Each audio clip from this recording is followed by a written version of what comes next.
Libro de los Hechos, capítulo 11, versículo 1, dice la bendita palabra del Señor.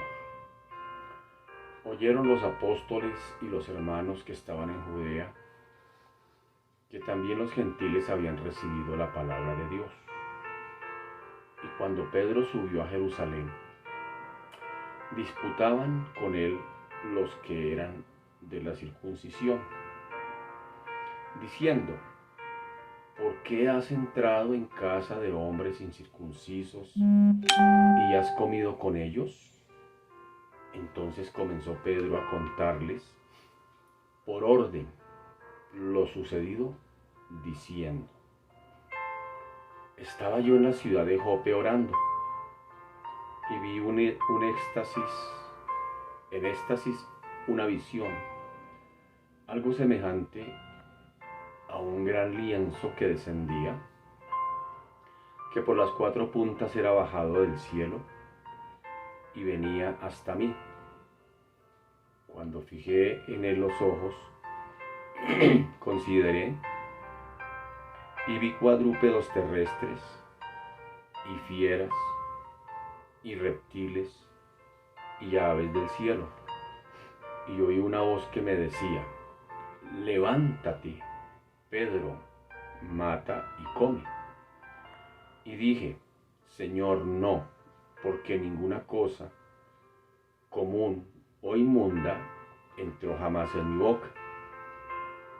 Libro de los Hechos, capítulo 11, versículo 9. Hechos 11, 9.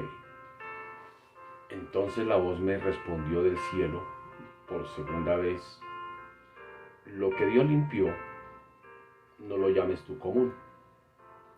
Y esto se hizo 3 veces, y volvió todo a ser llevado arriba al cielo. Y he aquí luego llegaron 3 hombres a la casa donde yo estaba, enviados a mí desde Cesarea. Y el Espíritu me dijo que fuese con ellos sin dudar. Fueron también conmigo estos 6 hermanos. Y entramos en casa de un varón, quien nos contó cómo había visto en su casa un ángel que se puso en pie y le dijo: envía hombres a Jope y haz venir a Simón, el que tiene por sobrenombre Pedro. Él te hablará palabras por las cuales serás salvo tú y toda tu casa. Libro de los Hechos, capítulo 11, versículo 15.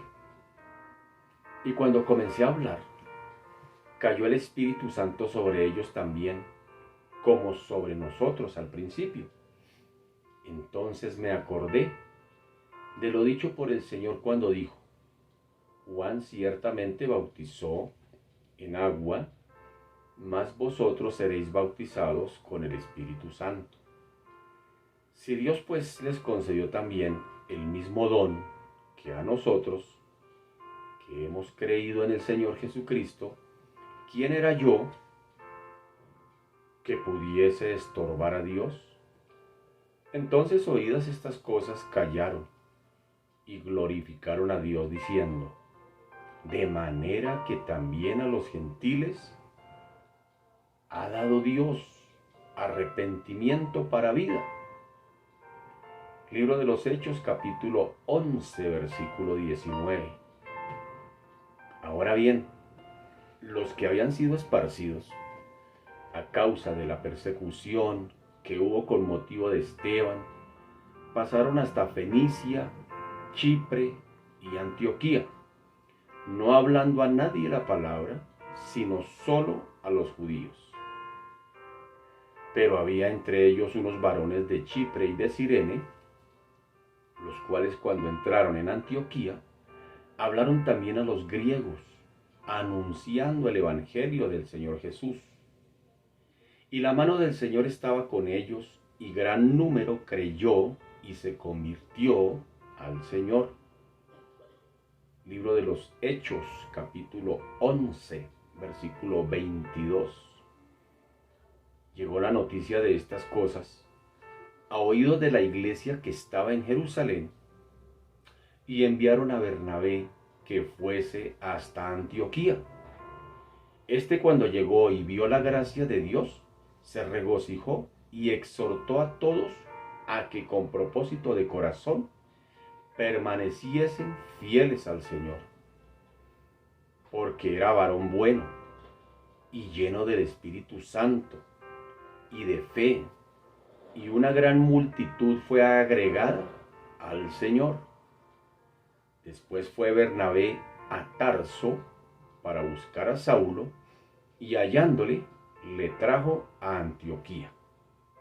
Y se congregaron allí todo un año con la iglesia, y enseñaron a mucha gente, y a los discípulos se les llamó cristianos por primera vez en Antioquía. En aquellos días, unos profetas descendieron de Jerusalén a Antioquía, y levantándose uno de ellos, llamado Agabo, daba a entender por el Espíritu que vendría una gran hambre en toda la tierra habitada, la cual sucedió en tiempo de Claudio.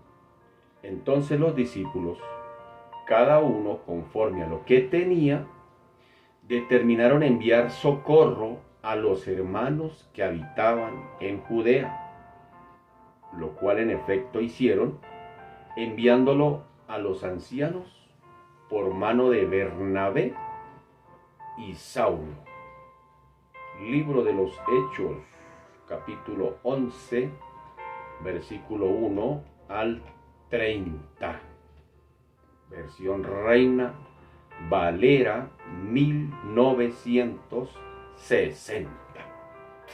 Muy buenos días, tengan todos ustedes, sean bienvenidos en esta hora de la mañana de hoy, martes 19 de abril del año 2022, bajo la sombra del Omnipotente. Qué bueno, damos gracias al Señor por ser bueno con nosotros y regalarnos este espacio de gran bendición. Para mí personalmente este espacio es de mucha, pero mucha bendición, y espero que para usted también. Bien, mis amados, hoy comenzamos el libro de los Hechos, capítulo 11. Ya terminamos el capítulo 10. Dejamos a Pedro abriendo la llave o abriendo la puerta del reino de los cielos a los gentiles en casa de Cornelio. Llegó allí la manifestación del Pentecostés. Como bien hemos dicho, podría ser la extensión del Pentecostés, del capítulo 2 del libro de los Hechos, porque ahora la manifestación ya no es a los judíos, sino ahora es a los gentiles. ¿Y qué pasó? Pues como Pedro viaja de nuevo a Jerusalén, pues allí llega a rendir cuentas a la iglesia de Jerusalén. Mire lo bonito, ya lo decíamos en días pasados, que hay que rendir cuentas, hermano, hay que someterse, hay que rendir cuentas. No obre como ruedita suelta. Es que a mí me parece que esto es así, yo no me someto a nadie, no le cuento a nadie. Y a veces se lleva unos sorpresas. Cuando ya están por ahí los hermanos metidos en problemas, cuando lo llaman a uno, hermano, es que yo estaba haciendo tal cosa, pero resulta esto y resulta, pero hermano, usted aquí nos avisó que hermano estaba haciendo esa tarea. Claro, por supuesto, si el Señor le indica, pero hermano, sometámonos siempre a las autoridades, hermano, que hay en nuestra iglesia. Usted sabe que no funcionamos solos. El Señor nos hizo así, hermano querido, dependientes e interdependientes de otras personas. Y necesitamos también, hermano, ser sabios en eso y dar siempre cuenta de lo que estamos haciendo. Yo no le doy cuentas a ningún hombre, yo le doy cuentas solamente al Señor. No, hermano querido, aquí veo a Pedro, que a pesar de que su llamado se lo dio el Señor, su comisión se la dio el Señor, las llaves del reino se las entregó el mismo Señor. Dijo, tú eres Pedro, y sobre esta piedra edificaré mi iglesia, y a ti te daré las llaves del reino de los cielos. Allá cuando en Mateo 16 le dice el Señor a Pedro. Pedro no se puso con ínfulas. Pedro fue y allá hizo la tarea, y después él fue para la iglesia de Jerusalén a rendir cuentas a la iglesia de Jerusalén, porque era la iglesia madre, podríamos decir, la iglesia naciente, ahí fue donde nació la iglesia.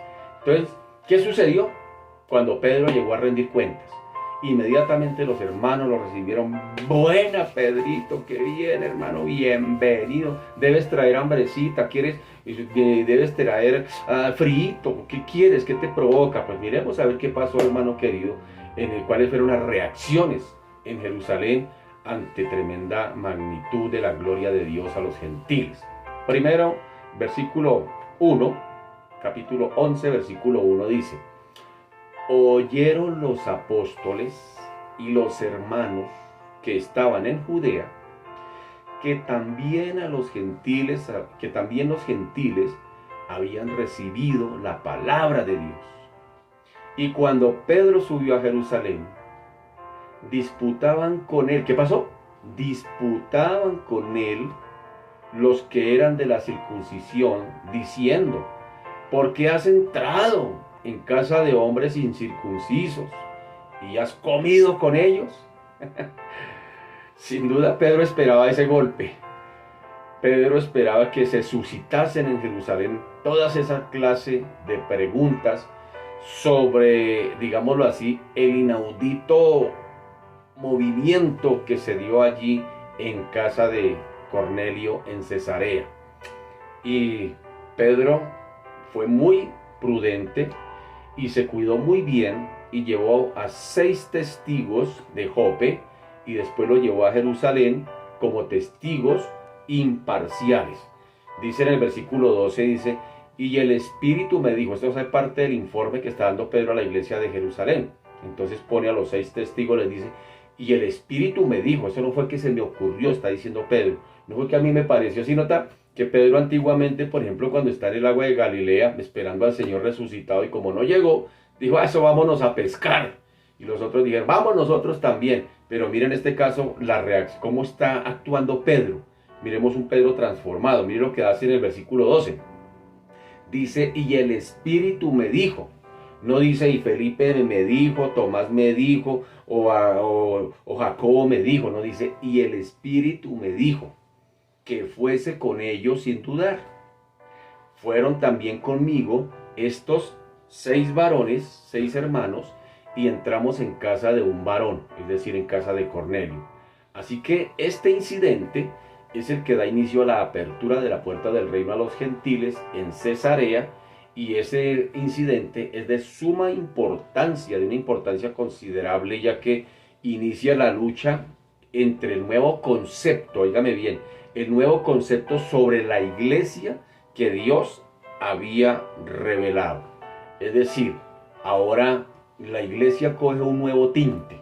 La iglesia de Jerusalén pues era solamente una iglesia de judíos. Y eran 2 clases de judíos, ¿se acuerdan? Que eran judíos de la diáspora, que eran los judíos helenistas, o los judíos que venían con costumbres griegas, y los judíos natos, es decir, los que nunca salieron de Judea. Entonces esos eran los que conformaban la iglesia en Jerusalén. Pero ahora, sumado a esto, ahora se está agregando a la iglesia gentiles, gente que ellos consideraban inmunda, como bien lo dijo Pedro. Yo no como marrano, yo no como nada, Señor. Qué pena con usted, gracias por bajarme ese lienzo con comida, pero yo, gracias, Señor, no como, no, yo soy ortodoxo. Y el Señor tiene que decir: Pedro, lo que Dios ha purificado no lo llames tú común ni inmundo. Eso ya lo entendió Pedro. Ahora hay que hacérselo entender a la iglesia. Ahora, ¿cómo se lo digo a la iglesia? Eso nos pasa a nosotros como cuando vamos a predicar.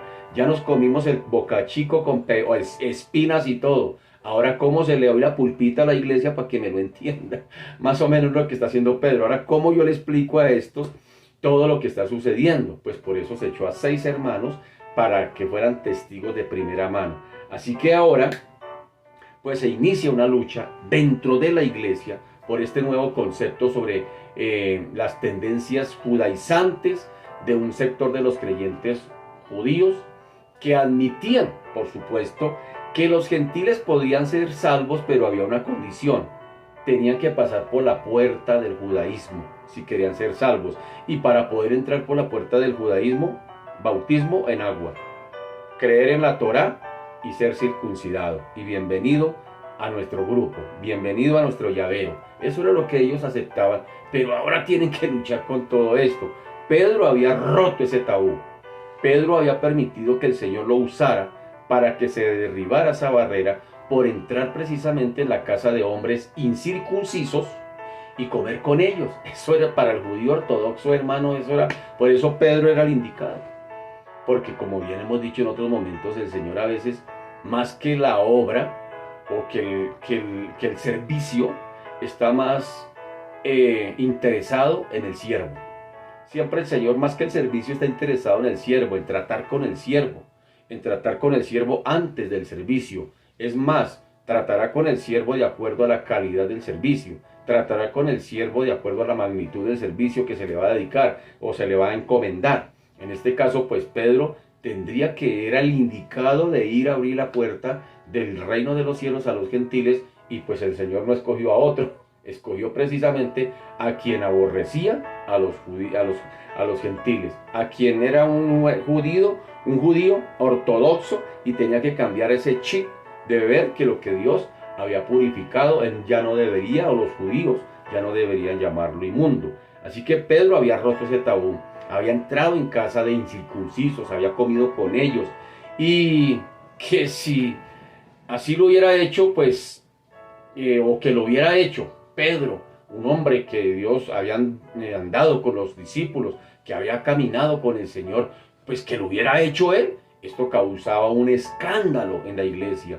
Que lo hubiera hecho el pastor, esto causa escándalo en la iglesia. Que lo hubiera hecho cualquier hermano, pero el pastor, ¿cómo se le ocurre meterse por allá? Así que podemos imaginar que hasta los demás apóstoles, los ancianos, pues quedaron perplejos frente a este caso, hasta que empieza Pedro a explicarles. Por eso Pedro empieza a dar ese parte, a dar ese informe, y miremos qué fue lo que Pedro dijo en el versículo 4.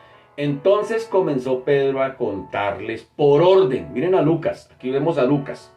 ¿Se acuerda que Lucas dijo: excelentísimo Teófilo, ahora te voy a escribir las cosas que han sucedido y te las voy a contar por orden? Pues aquí vemos la pluma de Lucas contando lo que Pedro está contando a la iglesia. Dice: entonces comenzó Pedro a contarles por orden lo sucedido, diciendo: estaba yo en la ciudad de Jope orando, y vi en éxtasis una visión, algo semejante a un gran lienzo que descendía, que por las 4 puntas era bajado del cielo y venía hasta mí.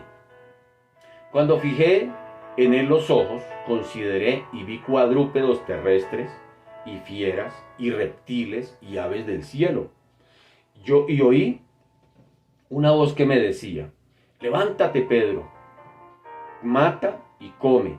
Y dije: Señor, no, porque ninguna cosa común o inmunda entró jamás en mi boca.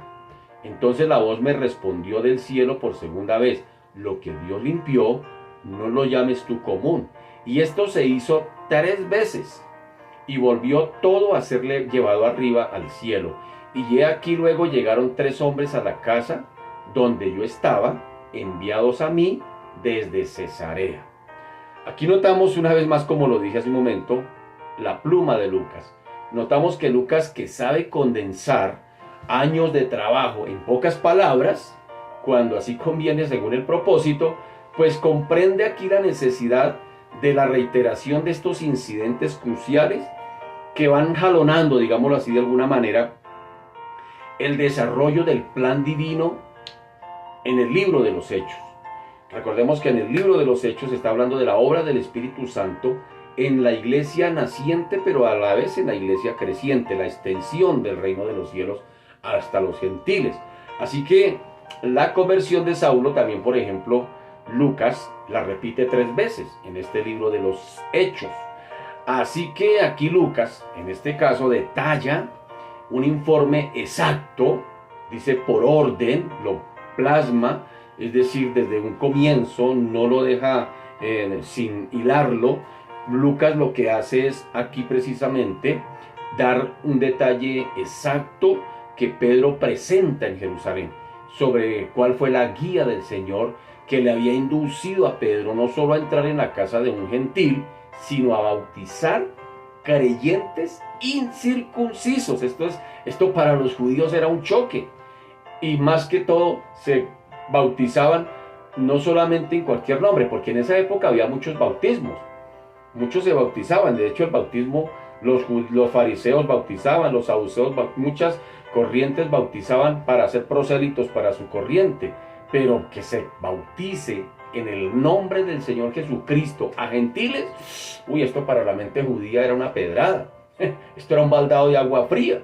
Así que, si bien lo pensamos, pues le era imposible explicar un cambio tan radical de norma y de método a Pedro. ¿Cómo se lo hago saber a la iglesia? ¿Cómo le explico a estos que tienen ese chip tan arraigado? Sabe que a veces uno, cuando está enseñando en nuestras comunidades, en esos espacios de discipulado y todas esas cosas, muchas veces se ve interrumpido.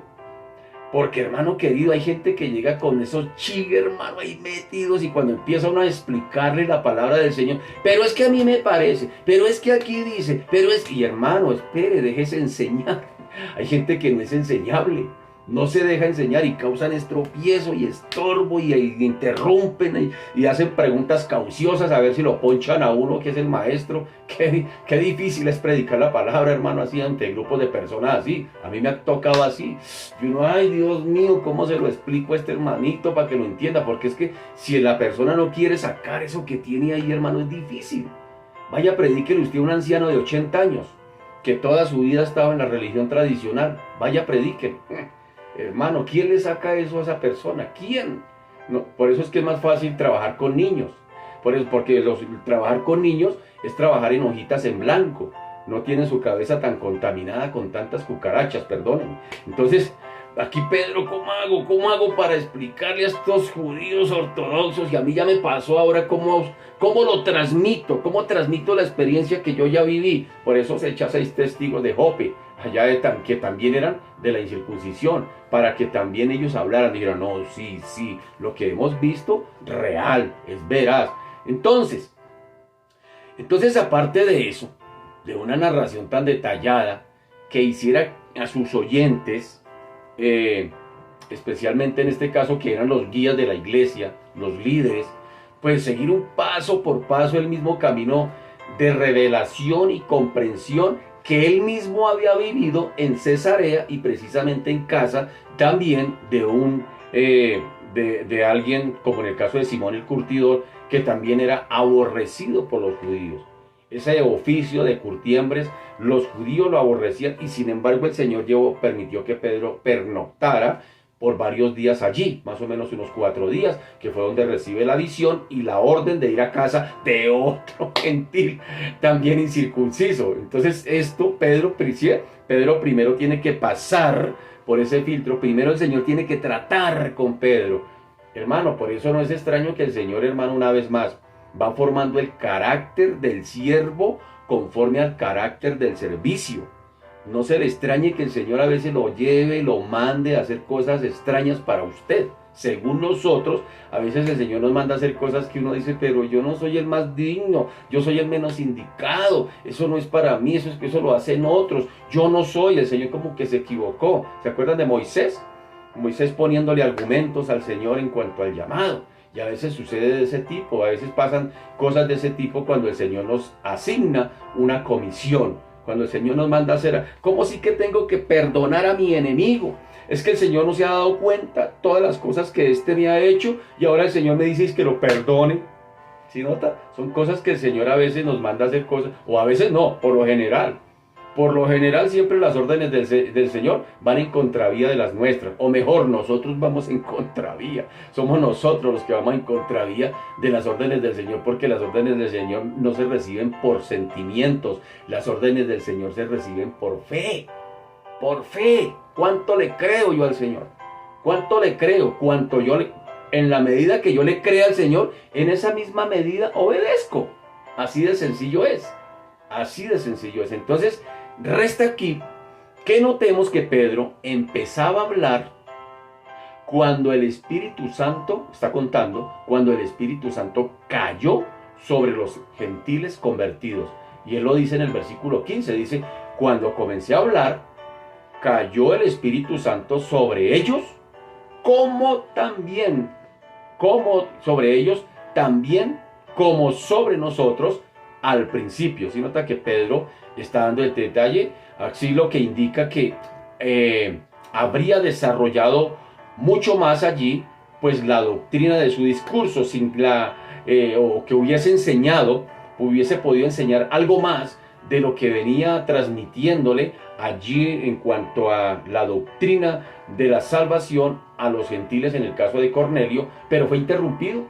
Pedro fue interrumpido, dice, mientras Pedro estaba hablando, de repente llegó el Espíritu Santo y los toma a todos, y por eso cuando los gentiles, o en este caso Cornelio, ya después de ser bautizado, le dice, quédense en unos días más. ¿Por qué? Porque ellos necesitaban ser discipulados, necesitaban que se les explicara más abiertamente todo aquello acerca del reino de los cielos, porque Pedro fue interrumpido. Pedro está hablándoles, está compartiéndoles acerca del reino de los cielos, cuando de un momento a otro es interrumpido por el Espíritu Santo. Entonces Pedro hubiese podido llevar más acerca de esa doctrina a los gentiles, sin embargo, creo que sí lo pudo haber hecho, porque él se quedó unos días más. Los gentiles le dijeron, quédese un poquitico aquí más, síganos explicando qué fue lo que pasó, porque es que vino esa bendita interrupción del Espíritu Santo, y aquí tuvimos una experiencia muy tremenda, y nosotros hemos sido bautizados con el Espíritu Santo, hablamos en lengua, fuimos bautizados en agua también, ahora queremos continuar con este discipulado. Y hay una importancia, es que primero tengo que estudiar discipulado y luego me bautizo. No, hermano querido, no es necesariamente, porque hermano querido, una persona que ha creído por inercia, digámoslo así, por inercia se bautiza. No hay necesidad de empujarlo, ni de llevarlo, ni de darle chocolatinas para que lo haga, hermano querido. Una persona cuando ya ha nacido de nuevo, hermano, por inercia obedece. Por inercia obedece, es solito, hermano, no necesitamos, hermano, forzarlo, porque hay partes donde, hermano, ¿cuántos bautizamos este mes? Este mes tenemos que aumentar la cuenta, no importa, mandémoslos al agua, no importa si se han arrepentido o no, lo importante es llenar las planillas, para que se vea cómo estamos creciendo, hermano. No, hermano querido, aquí veo, hermano, que el principio se mantiene, pero los métodos son diferentes. Yo lo veo aquí. Aquí primero vimos ya en capítulos anteriores cómo el Espíritu Santo llegó a estos de diferentes maneras.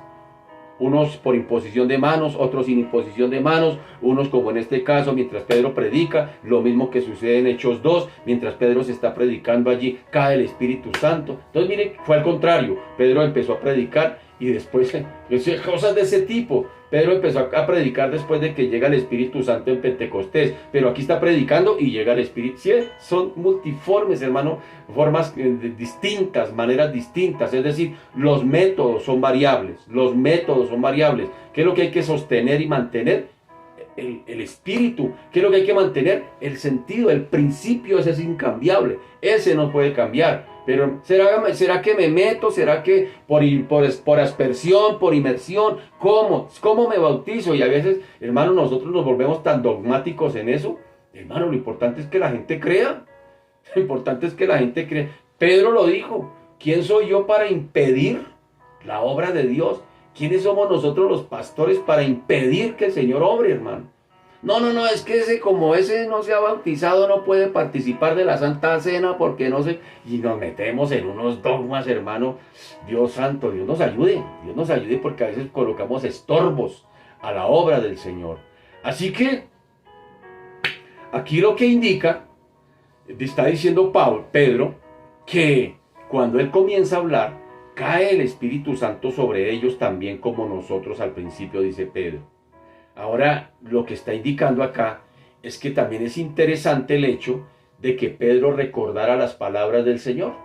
Por allá, en Hechos 15 dice, porque Juan 1.5, Hechos 1.5, porque Juan ciertamente bautizó con agua, mas vosotros seréis bautizados con el Espíritu Santo dentro de no muchos días. Y en el versículo 16 del capítulo 11 de Hechos dice Pedro, entonces me acordé de lo dicho por el Señor. ¿Cuándo se lo dijo? En Hechos 1.5.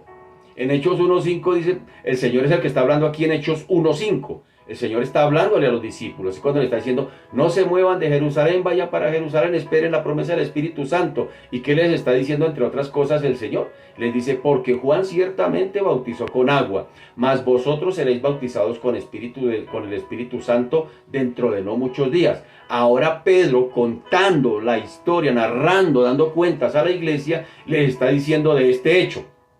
de esto que dijo el Señor en Hechos 1:5, entonces dice Pedro, entonces me acordé de lo dicho por el Señor, es decir, en Hechos 1:5, cuando dijo, Juan ciertamente bautizó con agua o en agua, mas vosotros seréis bautizados con el Espíritu Santo.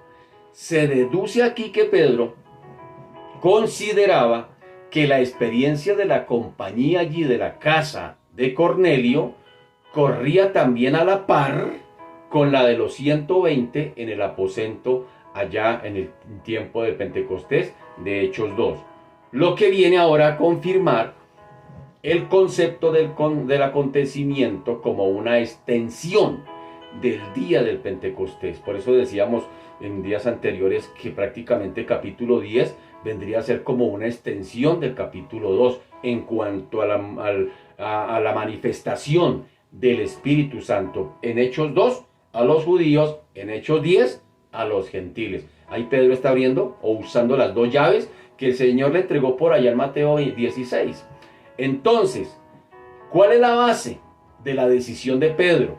Verso 17 dice, si Dios pues, ¿cuál es su defensa, digámoslo así? Si Dios pues, le está diciendo él a los hermanos en Jerusalén, si Dios pues les concedió también el mismo don que a nosotros, que hemos creído en el Señor Jesucristo, dice Pedro, ¿quién era yo? Dice Pedro, ¿quién era yo que pudiese estorbar a Dios?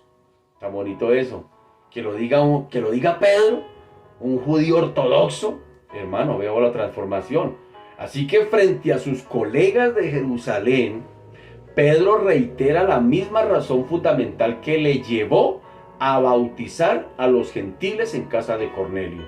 Si Dios pues les concedió también el mismo don que a nosotros que hemos creído en el Señor Jesucristo, ¿quién era yo? Dice Pedro. ¿Quién era yo que pudiese estorbar a Dios? Dios nos ayude, hermano, a romper todos esos dogmas que nos hemos inventado. Es que aquí para poder ser diácono tiene que traer corbata.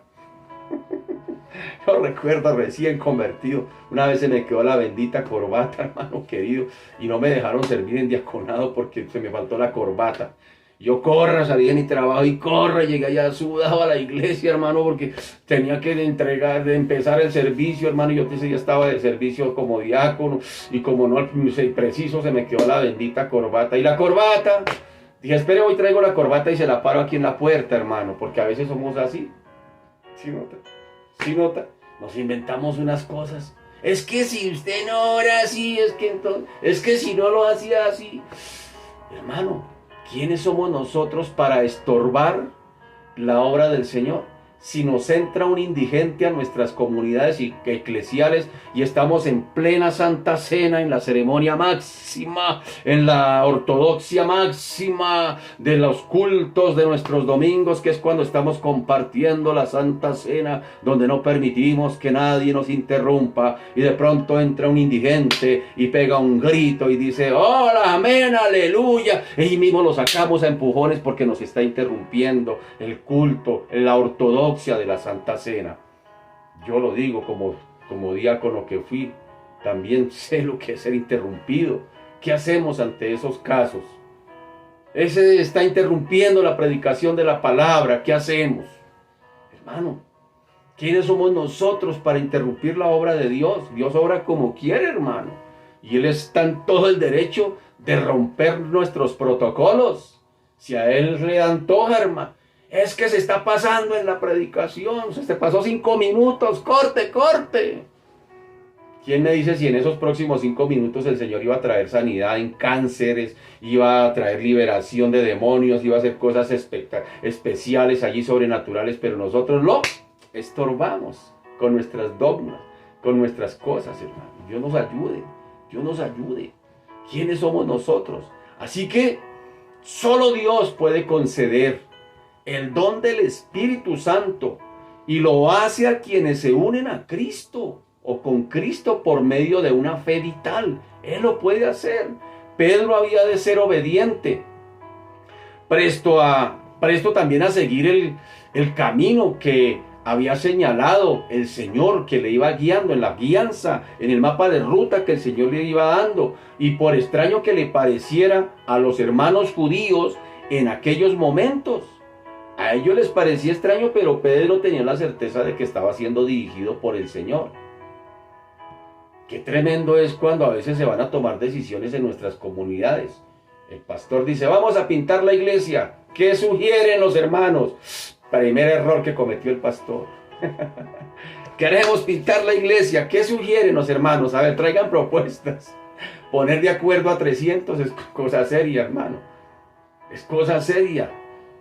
Entonces, hermanos, uno le dice, no, es que tiene que pintarla de amarillo, de azul, de verde. Pobre pastor, hermano. Las decisiones dirigidas por el Señor, hermano, hay que llevarlas a cabo, guste y a quien le guste, hermano. Y eso no es imposición. ¿A quién queremos agradar? ¿A quién? ¿A quién queremos agradar? ¿Al hermanito? ¿Tenerlo en el bolsillo? Y que el Señor nos diga, no, mal siervo y fiel. ¿Quién es usted? No lo conozco, hacedor de maldad. Con tal de, hermano, que nos hagan mala cara, pero si el Señor nos dice buen siervo y fiel, amén, hermano. Porque aquí no estamos para agradar a nadie. Estamos para hacer la obra del Señor. Gústele a quien le guste, hermano. Así de sencillo es. Verso 18. Entonces, oídas estas cosas, callaron y glorificaron a Dios diciendo, de manera que también a los gentiles ha dado Dios arrepentimiento para vida. Gracias al Señor que estos entendieron, que estos comprendieron. Yo creo que Pedro dijo, menos mal me lo entendieron, no me lincharon, no me llevaron a la hoguera. Dice, entonces, oídas estas cosas, es decir, el informe de Pedro, callaron y glorificaron a Dios diciendo, de manera que también a los gentiles ha dado Dios arrepentimiento para vida. Y si usted está mirando su Biblia, vemos ahí los signos de admiración, que eso quiere decir la exclamación, que está muy de manera que también a los gentiles ha dado Dios arrepentimiento para vida. La iglesia lo entendió. La narración de Pedro, apoyada por el testimonio de los 6 hermanos de Jope, hizo callar a los hermanos objetantes acá, los que estaban haciendo preguntas, que no solo admiten el hecho, sino que glorifican a Dios al ver que había dado el Señor aquí arrepentimiento para vida también a los gentiles. Pero esto no quiere decir que la admisión, la aceptación de la iglesia en Jerusalén, de los creyentes gentiles a la iglesia, eso no quiere decir que cesara de presentar sus problemas, sino que la obra de Dios, al abrirle la puerta de la fe por medio de Pedro, era reconocida también por los guías en Jerusalén, especialmente por los guías espirituales. Pero hay un proceso. Hay procesos por medio de los cuales se van venciendo viejos prejuicios del judaísmo que están tan arraigados en sus tradiciones, pero son largos y son complicados de desarraigar. Esto no fue de la noche a la mañana. El hecho de que ellos hayan dicho, uy, qué bien, qué bueno, también a los gentiles ha dado el Señor arrepentimiento para vida, aleluya, gloria a Dios. Eso no quiere decir que esa aceptación los haya eximido más adelante de choques fuertes y sobre todo si estos judaizantes se hayan envueltos con el espíritu partidista que aprovecha verdades parciales al intentar establecer posiciones carnales. Pablo más adelante tiene que luchar con eso. Los menos receptivos aquí son los que empiezan a formar parte del grupo llamado los judaizantes, que había de dar mucho que hacer, mucho, pero mucho que hacer, precisamente al apóstol Pablo. Más adelante vamos a ver al apóstol Pablo con esta piedra en el zapato. Por donde Pablo iba estableciendo iglesias, llegaban los judaizantes a desparramar.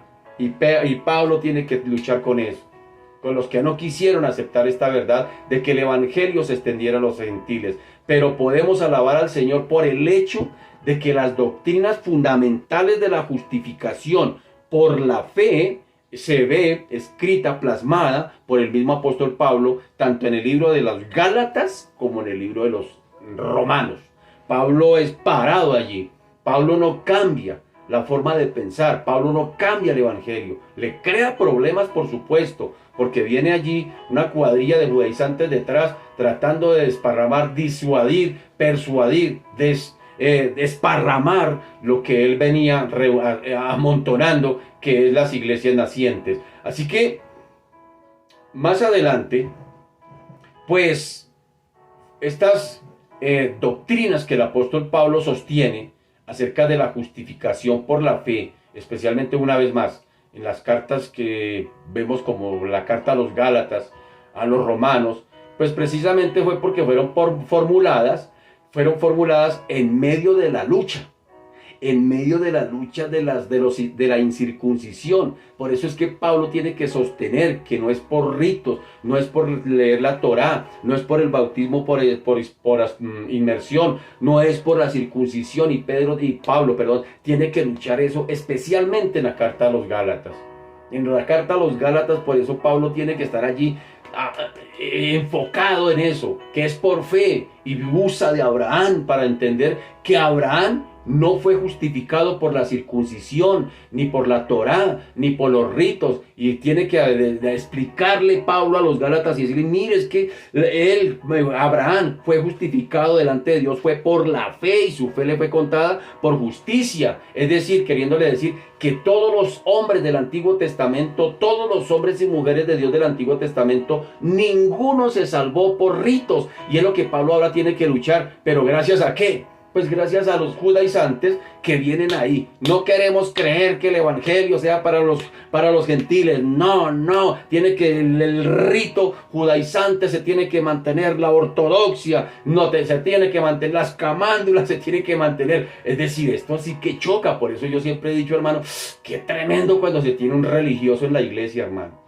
Qué tremendo, hermano, porque, ay, Dios mío, son los que ponen problemas, son los que causan dudas a los hermanos que están recién convertiditos. Es una lucha, este evento, hermano querido, cuando hay personas que batallan, digámoslo así, contra la doctrina, hermano, del Evangelio de Jesucristo. Así que Pablo tendría más adelante trabajo para hacer. Aquí están surgiendo los judaizantes. Aquí están surgiendo los que rechazan lo que Pedro había abierto allá en casa de Cornelio. No aceptamos que el evangelio sea también para los gentiles. No lo aceptamos. Esto es solo para los judíos. Y si quieren ser salvos, pues amén. Pero tienen que guardar la Torá, tienen que bautizarse, tienen que circuncidarse. De resto, no. Entonces, les están diciendo ahora en adelante a los que se van convirtiendo al Señor de la siguiente manera. Ahora les dicen, bueno, crean en Cristo. Crean en Cristo, amén. Crean lo que dice el apóstol Pablo, sí, crean todo eso y acéptenlo, sí, pero no dejen de circuncidarse. Y más adelante vamos a encontrar unas vainas allí que hay Dios. Así que, mira, hablemos un poquito de la fundación de la iglesia en Antioquía de Pisidia. Recuerde que en Hechos te encontraremos dos Antioquías. Una es Antioquía de Pisidia, al norte de Jerusalén, al norte de Palestina, por allá en Tiro, por allá cerca de Damasco, que es una iglesia gentil, precisamente. Y vamos a ver también la Antioquía de Siria, la Antioquía de Pisidia. Esta es la Antioquía de Siria, Esta es la Antioquía de Siria, donde Pablo más adelante va a formar su cuartel allí, digamos su centro de operaciones, y de allí se dirige en el primer viaje y pasa por Antioquía, pero de Pisidia, y funda una iglesia allí. Entonces, vamos a mirar el establecimiento ahora de la primera iglesia gentil. Ya se habló de la iglesia judía, es decir, la iglesia de Jerusalén, en el evento de la manifestación del Espíritu Santo en Hechos 2. Ahora vamos a ver más adelante cómo se está fundando otra iglesia, pero es en los gentiles. Se establece una nueva base de operaciones misioneras, digámoslo allí. Lucas, quien está escribiendo el libro de los Hechos, pues refleja el gran designio del Señor de la mies. Aquí nos va preparando a sus siervos, nos va llevando hacia el cumplimiento de la obra universal. ¿Se acuerda que el Señor dijo, seréis testigos en Jerusalén, en Samaria y ahora hasta lo último de la tierra? Pues aquí el Señor está haciendo la prepa de sus siervos para este evento. La fundación de la iglesia en Antioquía de Siria se enlaza con la amplia predicación del evangelio en Israel que surge después del martirio de Esteban, porque ahí hay un personaje que está siendo testigo de ese martirio. Recordémoslo por allá en Hechos 8. En Hechos 8:1 dice, y Saulo, ahí está el personaje, y Saulo consentía en su muerte. En aquel día hubo una gran persecución contra la iglesia que estaba en Jerusalén, y todos fueron esparcidos por las tierras de Judea y de Samaria, salvo los apóstoles, y hombres piadosos llevaron a enterrar a Esteban e hicieron gran llanto sobre él. Ahí se está empezando a expandir el evangelio. Y Saulo, dice en versículo 3, y Saulo asolaba la iglesia y entrando casa por casa, arrastraba a hombres y a mujeres y los entregaba en la cárcel. Y hay un pero, ese pero es bonito, este es un pero en positivo. Pero los que fueron esparcidos, oiga lo que pasa, iban por todas partes anunciando el evangelio. Gloria al Señor cuando nos desacomoda. Gloria al Señor cuando nos desatornilla. Gloria al Señor por esta pandemia. Gloria al Señor, hermano. No ha habido una oportunidad tan grande para la iglesia como esta pandemia, porque en esta pandemia fue donde nació la predicación por estos medios. Y a mí personalmente me ha escrito gente de Italia, de España, desde aquí dentro del país de Boyacá, gente que uno ni conoce. Entonces yo digo, oiga, familia que no conoce del Señor, a veces los veo conectados por estos medios. Yo digo, gloria al Señor. Aquí por estos medios, hermanos, hacemos cosas que no habíamos hecho, encerrado allá en las cuatro paredes. Entonces doy gloria al Señor por eso, porque el Señor a veces permite cosas que uno no las entiende. Y muchos dentro de la pandemia oraron, Señor, que se acabe esta pandemia, que podamos volver al templo, que se pueda volver a abrir nuestra iglesia. Y hablamos así, que se abra nuestra iglesia, que podamos volverla a abrir. No, cuánta falta nos hace nuestra iglesia. Hermano, tenemos que ser sensibles a los movimientos que da el Señor, las cosas que están pasando. El Señor dijo, velad y orad. No oren para cambiar el mundo, oren por ustedes mismos y para que podamos ser útiles en las manos del Señor. Gloria al Señor por la pandemia, gloria al Señor por eso, hermano. Yo glorifico al Señor por eso, porque esto nos abrió puertas para poder predicar por estos medios. Así que los esparcidos ahora ya no se habían quedado comoditos ahí. Uy, qué experiencia en Hechos 2. Qué experiencia. Vino el Espíritu Santo. Hablamos en lenguas. Uy, eso, no, qué movimiento. No queremos salir de este culto tan bueno que estamos pasando aquí. Y el Señor tiene que sacudirlos. Tiene que moverlos. Tiene que incomodarlos. Y dice el texto claro aquí en Hechos 8:4. Pero los que fueron esparcidos iban por todas partes haciendo la tarea, anunciando el evangelio. Gloria al Señor cuando nos sacuda, hermano.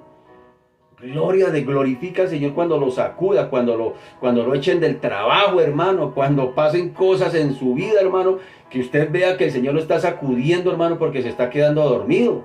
Gracias al Señor por eso, hermano.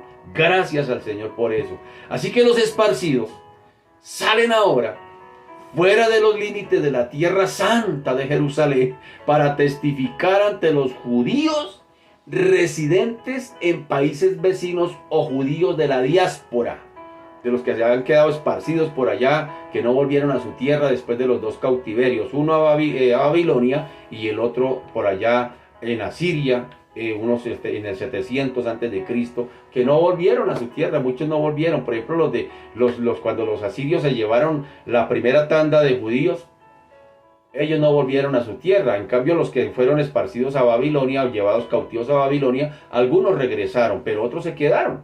Entonces, esos son los que se conocen como los judíos de la diáspora o judíos helenistas, es decir, que adquirieron costumbres griegas y que ahora, pues, estos son los que quieren imponer tantas cosas aquí de estorbo y de tropiezo para los que están llegando a Cristo. Sin embargo, algunos sí creyeron en Cristo. Hay judíos que, por eso, la iglesia naciente en Jerusalén, por eso se cree que estaba dividida, o no dividida, sino compuesta, más bien, organizada por esas dos clases de judíos. Judíos nativos y los judíos de la diáspora. Pero ahora el evangelio se está extendiendo a los gentiles, es decir, gente que no son judíos.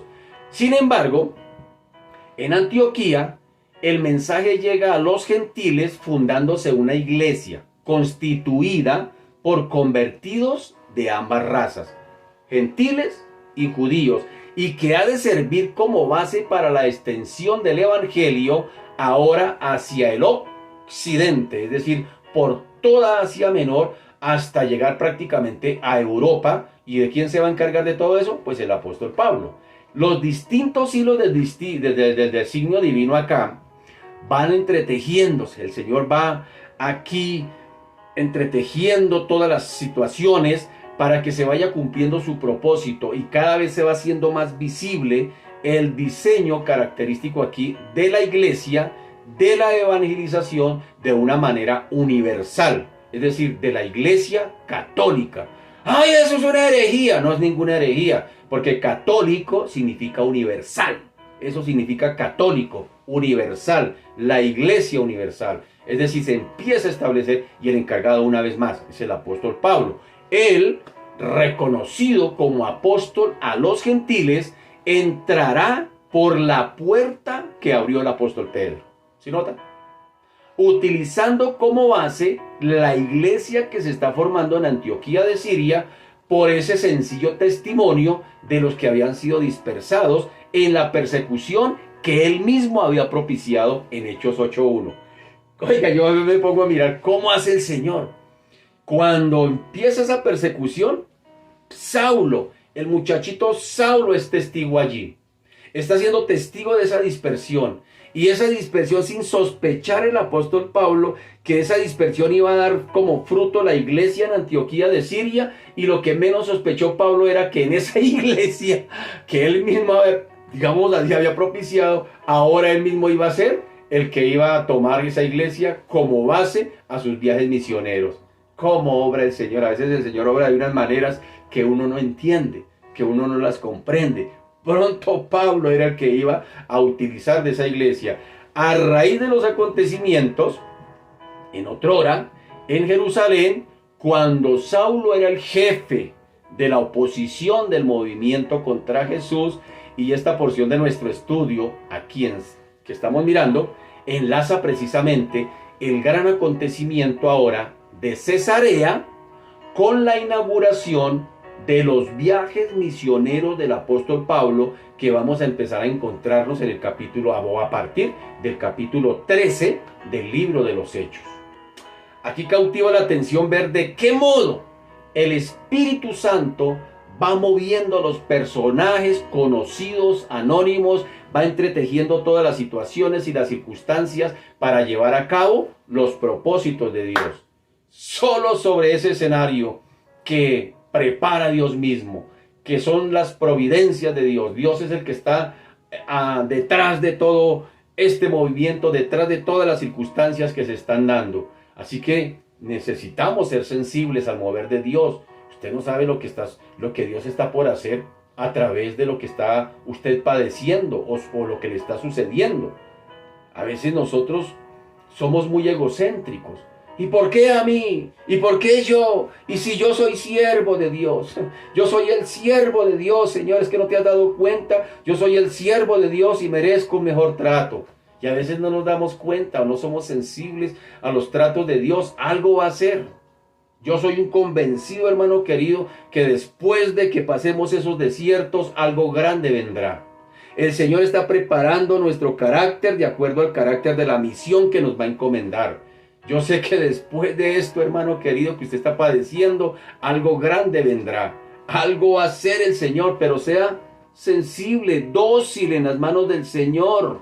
Sea el barro, hermano querido. Hermano, seamos la arcilla y que el barro no se nos suba a la cabeza para después no querer reconocer a nuestro alfarero. Porque a veces nos pasa eso.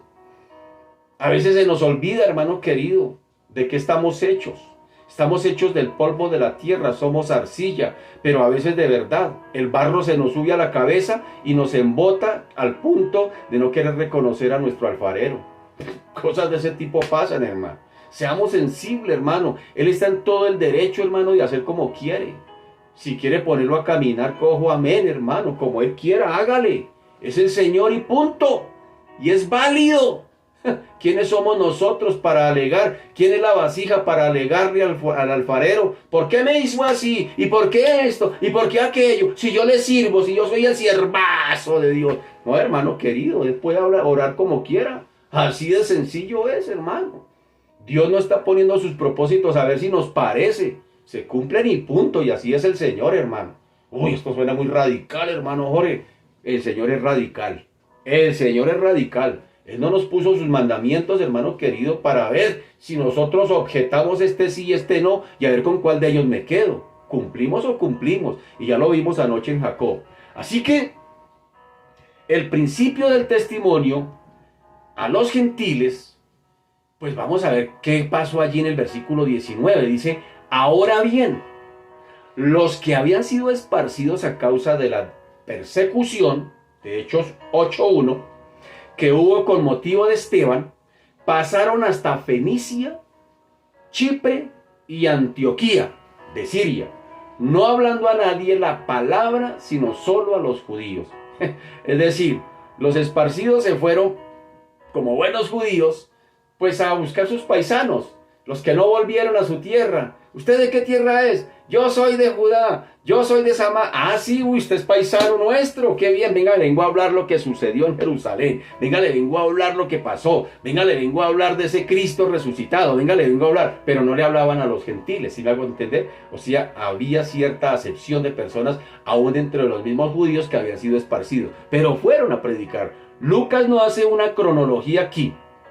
No la hace de estos importantes acontecimientos, es decir, de hecho se dice simplemente que fueron esparcidos, pero ahora encontramos en Hechos 11 a unos esparcidos que ahora ya tienen una iglesia, o que hay una iglesia naciente allá en Antioquía de Siria.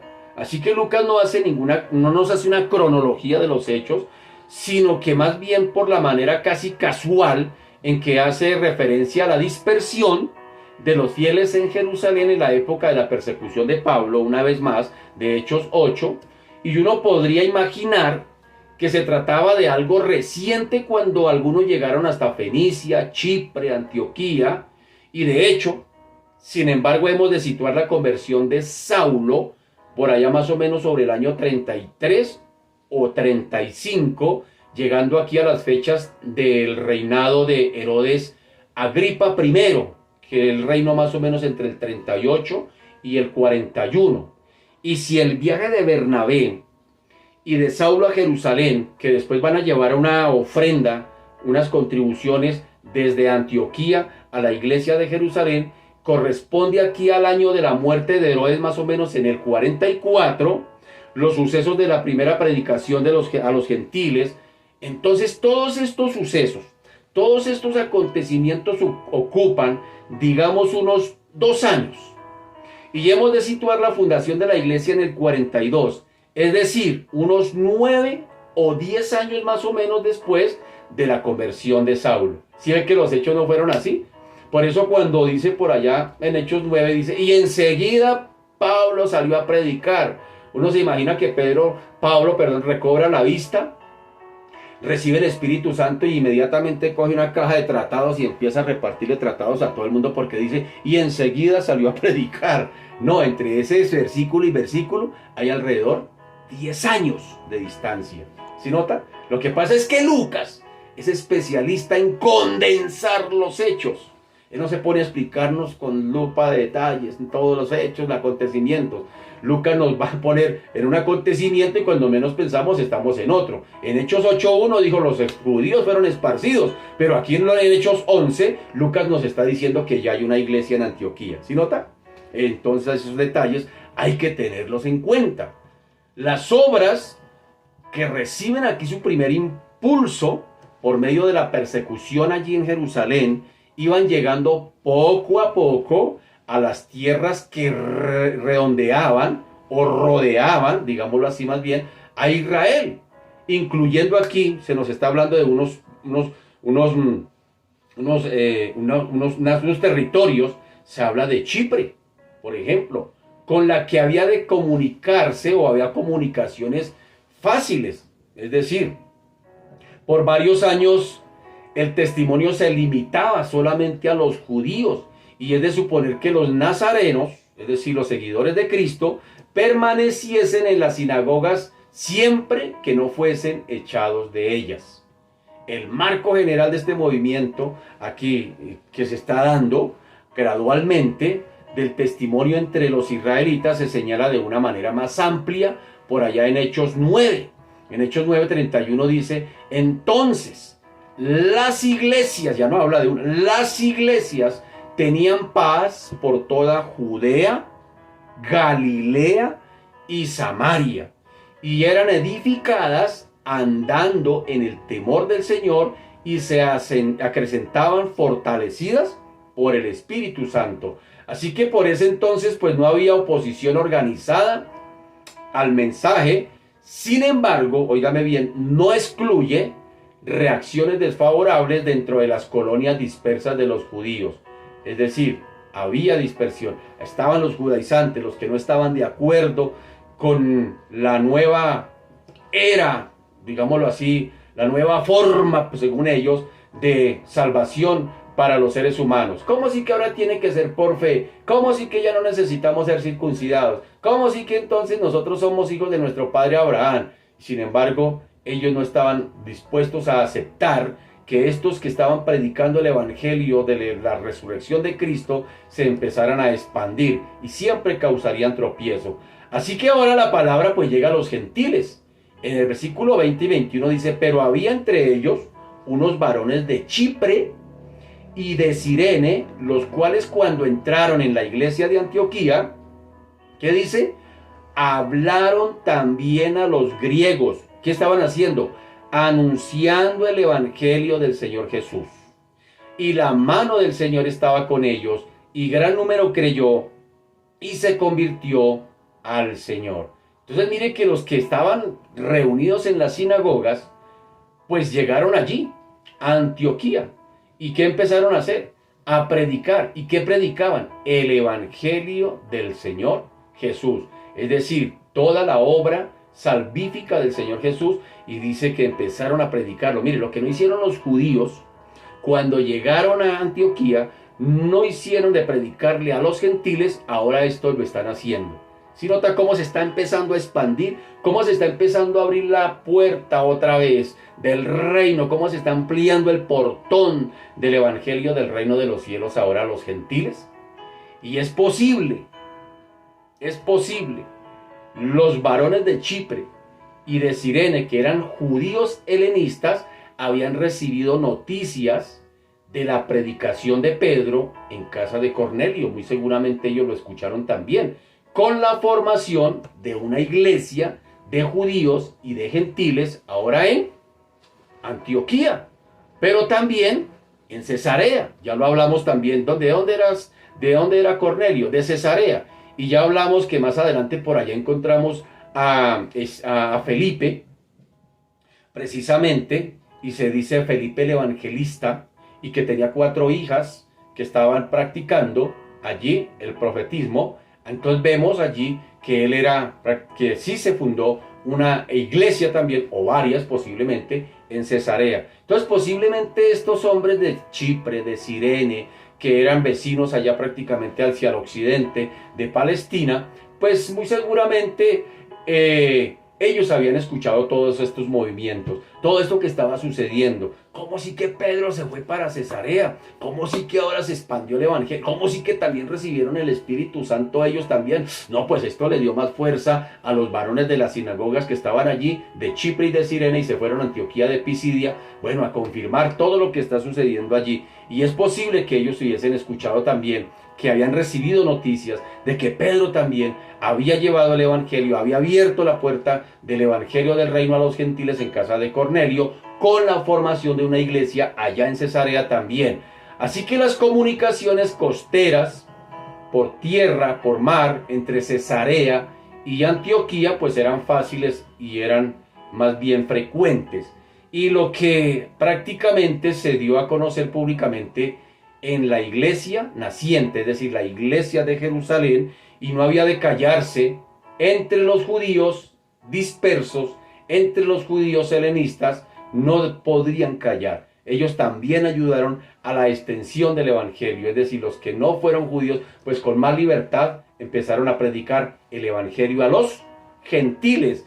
Así que pues, digámoslo así, la nueva nota que resuena aquí, no es que los gentiles pudiesen recibir la palabra, sino la popularización de la evangelización fuera de los límites ahora de Israel. Se está cumpliendo lo que el Señor dijo, y por lo último, de la tierra. Eso es lo que está causando impacto, que el evangelio ahora se está extendiendo. No solamente son los judíos ortodoxos quienes predican, sino también los judíos helenistas quienes están predicando. ¿A quién?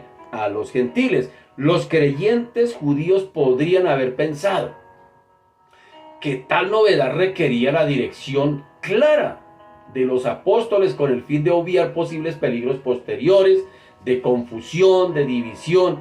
Y el hecho es que, sin embargo, que el Espíritu Santo no hizo provisión para una solemne confirmación de la extensión de la obra comenzada en Cesarea. No se habla qué pasó allí, sino que impulsó a unos hermanos anónimos en cuanto a esta historia a comentar con sus conocidos griegos de Antioquía. Es decir, había una forma de evangelismo. Es decir, el evangelismo se hacía charlado, comentado. Y eso tiene un nombre que se me escapa en esta mañana. Era una forma de evangelizar, era una forma muy práctica en medio de la charla de ir evangelizando, de ir comentando los acontecimientos, los sucesos. Entonces muy seguramente los de Cesarea tenían mucha comunión con los de Antioquía de Siria y podrían tener algunas relaciones y podrían ir comentando a manera de charla lo que había sucedido con el apóstol Pedro cuando llegó a visitarles.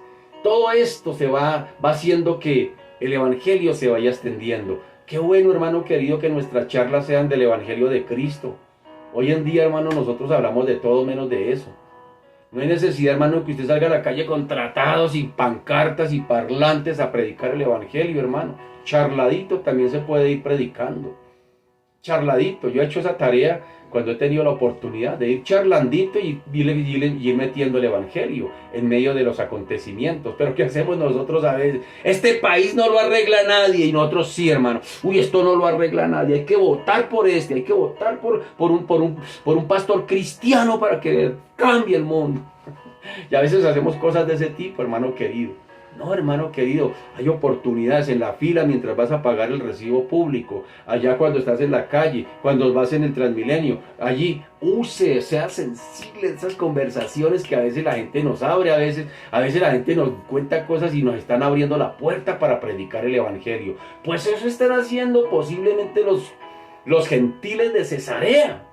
Están empezando a comentar el evangelio, a charlarlo. No lo están predicando como lo hizo Pedro con toda la doctrina, simplemente están contando la experiencia de lo que sucedió con el apóstol Pedro allá cuando fue y les visitó, y la manifestación del Espíritu Santo, y eso va haciendo que el evangelio se vaya extendiendo a los gentiles. Así que Antioquía pues ahora será el nuevo escenario de este nuevo movimiento. Antioquía servía de puente entre el oriente y el occidente, como bien lo dije hace un momento, y había sido fundada esta ciudad por allá en el año 300 antes de Cristo por Antíoco Nicator. Ese hombre, si está buscando nombre para colocarle a un hijo, ahí le regalo. Antíoco Nicator, heredero de la región siriaca del imperio de Alejandro Magno, es decir, del imperio griego, sirviéndole de capital para su reino, y ya era rival, digámoslo así, de Alejandría, capital de los reyes Ptolomeos de Egipto, hasta su incorporación en el imperio de Roma, cuando el imperio romano cautiva esta ciudad por allá en el año 64 a.C., cuando fue hecha ciudad libre y capital de la provincia conjuntamente de Siria y de Cilicia. Ellos después se desligaron del imperio romano. Por los tiempos que tratamos se consideraba como la tercera ciudad en importancia del imperio, sobrepasada únicamente por Roma y por Alejandría. Era una ciudad hermosa, estoy hablando de Antioquía de Siria. Era una ciudad hermosa, alegre, culta, gran emporio comercial, punto de enlace entre las civilizaciones del occidente y sistemas cúlticos del este y del occidente. Por desgracia, su notoriedad como ciudad inmoral, que no falta en las ciudades populares, igualaba su fama como centro de cultura y de comercio, hallándose a corta distancia de la ciudad del el santuario de Dafne, donde los inmundos ritos a la diosa fenicia Astarte seguían celebrándose bajo la tutela de Afrodita y de Apolo. Y he aquí, ese es el lugar que escoge el Señor como providencia para el establecimiento de una iglesia. ¿Sí nota? Ay, Señor, que haya una iglesia, pero donde todos sean cristianos. Mire que el Señor está abriendo allí la primera iglesia a los gentiles, posiblemente en Antioquía, en este caso, y es una ciudad, como ya vi algunas circunstancias, como ya hemos mirado algunas características, una ciudad popular, una ciudad marítima, una ciudad comercial, una ciudad lujosa, una ciudad pomposa, y allí está Antioquía de Siria, pero allí es donde el Señor va a establecer una iglesia. ¿Por qué? Porque la inmoralidad, hermano, el paganismo, la idolatría, también está a la orden del día allí. Se adoraba a Dafne, había un santuario a Dafne, donde la diosa de este santuario era Astarte, bajo la tutela de Afrodita, de Apolo, es decir, una idolatría bárbara en ese lugar. Y es allí donde el Señor permite establecer una iglesia para los viajes misioneros posteriores del apóstol Pablo. ¿Sí nota?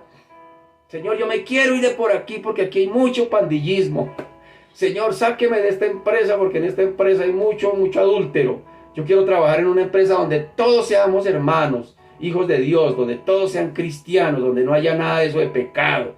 Porque el Hijo de Dios merece, es digno de estar en un lugar así. Hermano querido, si el Señor lo puso allá en ese lugar, hermano, es porque Dios lo quiere usar a usted.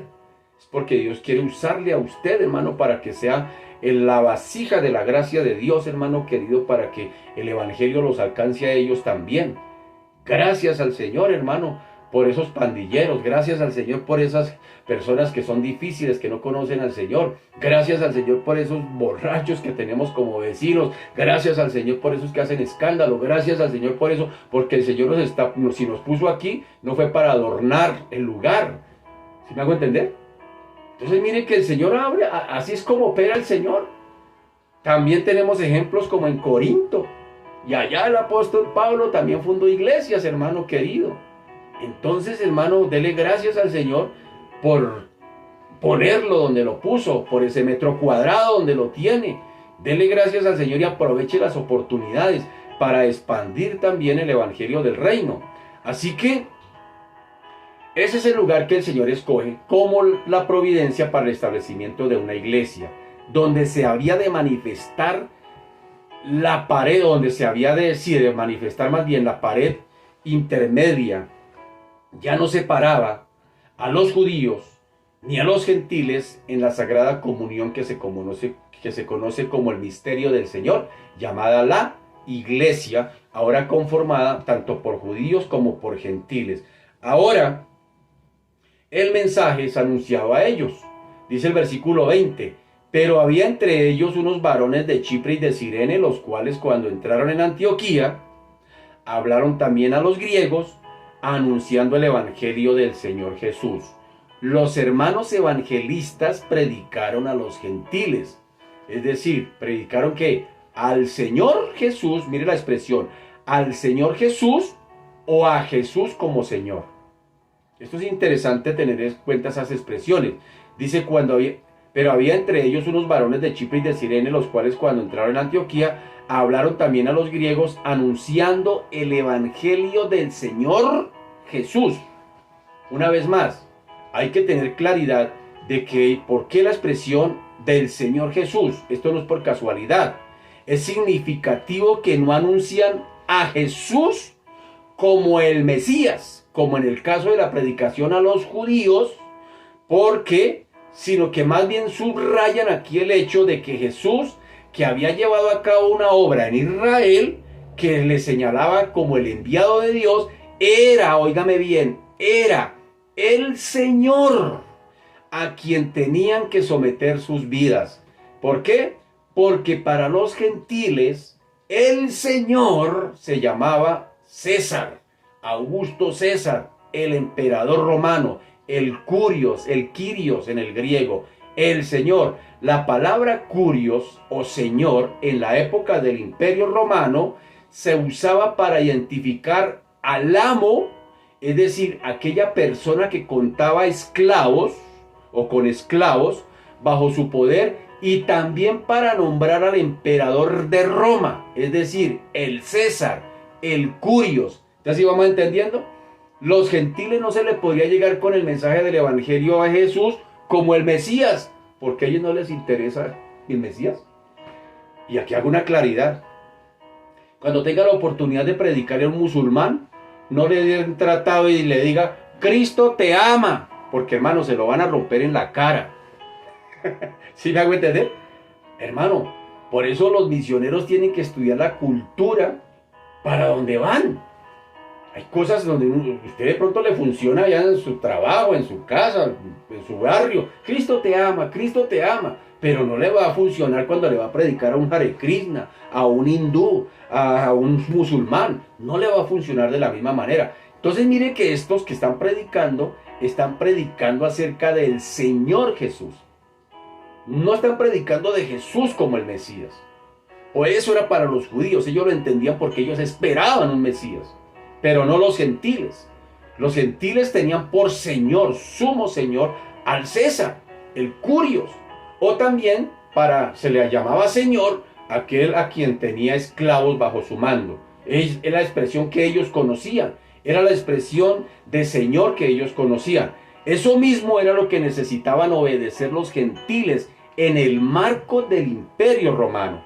Hechos 10:36 dice, Dios envió mensaje a los hijos de Israel anunciando el evangelio de la paz por medio de Jesucristo. Este es Señor de todos.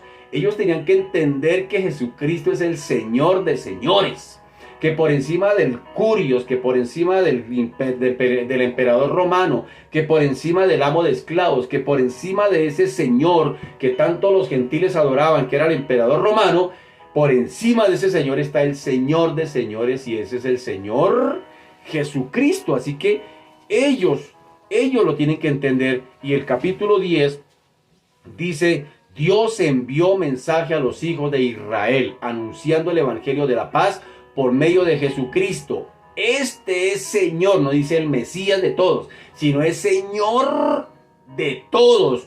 Y nos mandó que predicásemos al pueblo y testificásemos que Él es el que Dios ha puesto por juez, óigalo, de vivos y de muertos. Y más adelante, por allá en Hechos 17, dice, pero Dios, habiendo pasado por alto los tiempos de esta ignorancia, ahora manda a todos los hombres, en todo lugar, eso incluye el Imperio Romano, que se arrepientan, por cuanto ha establecido un día en el cual juzgará al mundo con justicia por aquel varón a quien designó, dando fe a todos con haberle levantado de los muertos. ¿Sí nota? Esto lo tenían que entender los gentiles, que el Señor no era el César, que lo que le están predicando ahora es que hay un Señor, que es el Señor creador, el Señor que está por encima del cualquiera, que es una vez más el Señor de señores y el Rey de reyes. Entonces los gentiles tienen que empezar también a desarmar su chi y entender, o sea que el emperador no es el Señor, no es el Kyrios. El Señor, hay un Señor que es el Señor de señores. He ahí la expresión, Señor de señores. Es decir, que está por encima de cualquiera. Dejémoslo hasta ahí porque se ha ido el tiempo. Que Dios nos ayude. Padre, te damos gracias, te bendecimos, Señor. Gracias, Señor, porque hay tantas cosas que tú haces que a veces ni entendemos. Señor Dios de la gloria, gracias porque a lo largo de la historia usaste a hombres como Pedro, como Pablo, como los apóstoles, la iglesia primitiva, la iglesia en Antioquía, la iglesia en Cesarea, para que se fuera entretejiendo el suéter, bendito Señor, del conocimiento y la extensión del evangelio del reino a todo el mundo, bendito Señor, conocido de ese entonces. Hoy, Señor Dios de la gloria, 2022 años después, nosotros la iglesia hacemos parte de tu historia. A lo largo de los tiempos, bendito Señor, tú has usado de personas, de momentos, de personajes, de situaciones, de circunstancias, para seguir llevando a cabo tus propósitos. Señor, hoy la iglesia hace parte de esa historia. Hoy estamos dentro de la historia tuya. ¿Y qué nos corresponde hacer en este tiempo? Es la pregunta. ¿Qué tenemos que hacer en este tiempo? ¿Cuál es el obrar tuyo? ¿Cuál es el propósito en esa empresa donde me has colocado? ¿En ese vecindario donde vivo? ¿En esa universidad donde estudio, donde me capacito? ¿En ese colegio como jovencito, como niño allí donde estoy? ¿Cuál es el propósito por el cual has permitido que, Señor, se haya levantado una iglesia local en el lugar donde me congrego? ¿Por qué me congrego? ¿A qué voy cada domingo? ¿Cuál es la razón de ser, de mi existir aquí en esta tierra?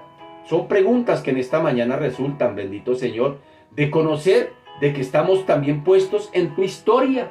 Tú eres el Dios de la historia, Señor de la gloria. Y aquí estamos, Padre amado, haciendo parte de esa historia. ¿Qué nos corresponde ahora hacer? Te pido, Señor, que nos lleves a reflexionar en estas preguntas durante este día, Señor, y podamos hallar por el Espíritu Santo la respuesta.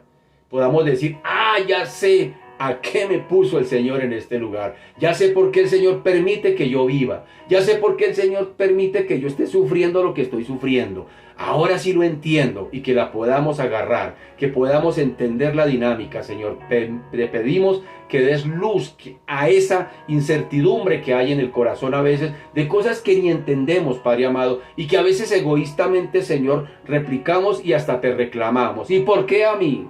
Señor Dios de la gloria, ayúdanos a entender y comprender, Señor Dios de la gloria, Padre amado, los propósitos tuyos, la manera como lo vas a hacer, la dinámica del reino de los cielos que a veces no entendemos, Padre amado, y nos llevan a frustrarnos y en casos hasta amargarnos, bendito Señor. Gracias por lo que estás haciendo, Señor. Gracias por lo que has hecho, por lo que estás haciendo y por lo que harás, bendito Señor. Y a ti te damos toda la gloria, la honra y la alabanza en el nombre de Jesús. Amén y amén. Mis amados, muchas gracias por su fina sintonía. Que el Señor me les continúe bendiciendo. Un feliz martes 19 de abril para todos. Un abracito. Chao, bendiciones.